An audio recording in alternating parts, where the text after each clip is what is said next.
আমি এখন আসছি হলো চারাবাগ। চারাবাগের এই জায়গাটাতে যখন আমি আসি তখন এমন কোনো দিন নাই যে আমি এই জায়গাটাতে এসে জ্যাম পাই না। পুরো রাস্তাটার আর কোথাও জ্যাম পাই আর না পাই, এই চারাবাগের এখানে আসলে জ্যাম পাবো। এটা মানে প্রতিদিনের রুটিন হয়ে গেছে। এখানে আসলে নতুন করে কোনো কিছু বলার নাই, দেখতে দেখতে অভ্যস্ত। দেখেন কত লম্বা লাইন লেগে আছে। কিন্তু সবচেয়ে দুঃখের বিষয় যেটা, সেটা হলো যে এখানে এত জ্যাম লাগার পরেও এখানে কোনো প্রশাসনের লোক নিয়োগ নাই। এখানে নাই কোনো সার্জেন্ট, নাই কোনো ট্রাফিক পুলিশ, নাই কোনো প্রশাসনের লোক। মানে চারটা মাথায় এক জায়গায় হয়েছে চৌরাস্তা এটা। অথচ ভাই দেখে দেখি,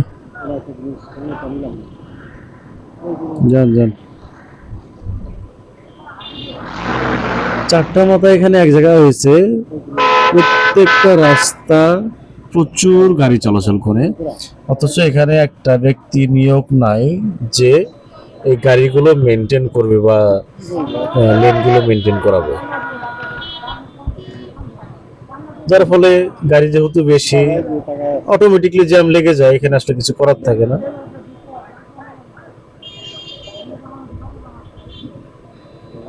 সহ্য করতে হবে, আসলে কিছু করার নেই।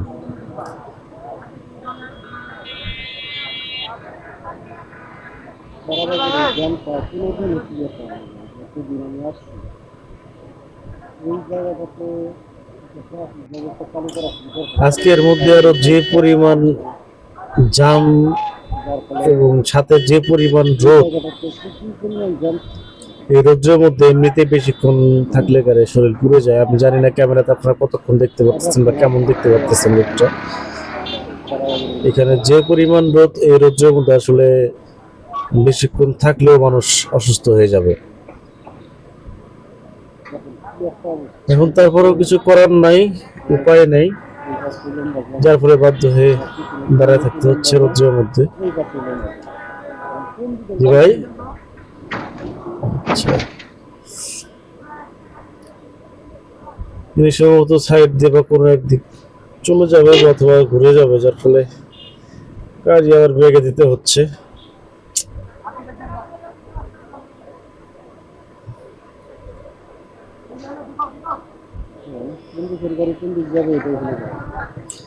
এখানে ডান পাশে হলো সাভার, আর এই যে বাম পাশে হলো আশুলিয়ার রাস্তা। আর সোজা গেলে হলো ড্যাফোডিল ইউনিভার্সিটি, সিটি ইউনিভার্সিটির চারাবাগ, বিরুলিয়া। এবং আমি যে পাশ থেকে আসলাম এটা হলো মোল্লা মার্কেটের রোড বলে এটাকে আর কি। এখান দিয়ে কাঠগড়া যাওয়া যায়।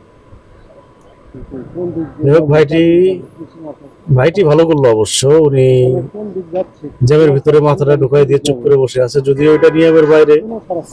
তারপরে কিছু করার নাই, কারণ কোনো দায়িত্ববান লোক নেই এখানে। দাঁড়ায় থাকলে কখন যে যাইতে পারবে তার কোনো ঠিক ঠিকানা নাই। তার মধ্যে মনে হচ্ছে আবার এলাকার লোকজন, যার ফলে দিল মাথাটা ঢুকাই দিছে।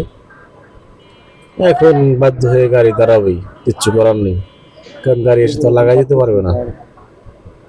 এখন আমি কি করবো সেটা ভাবতেছি, ওনার পিছনে চলে যাব নাকি এখানে দাঁড়ায় থাকবো। ভাইটি সম্ভবত কোনো একটা গাড়ির ড্রাইভার, রাস্তাটা ক্লিয়ার করতে একটু হেল্প করতেছে।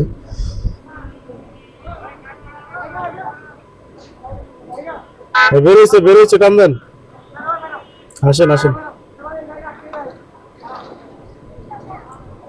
আমি চলে যাই, আর দেরি করে কি করবো। ধীরে ধীরে আগে দেখি কত দূর যাইতে পারি। মামা আসতে,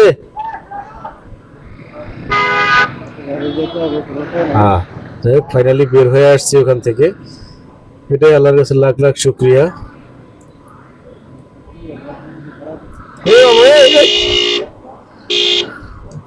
কি অবস্থা চিন্তা করা যায়। এখানে বাম পাশে ফাঁকা, উনি সুন্দর করে এসে হাতে লাগাই দিয়ে উনি টানতেছে। দেখেন না আপনি, দেখেন না আপনি, দেখেন দেখে আবার লাগাই দিয়ে টানতেছেন কেন?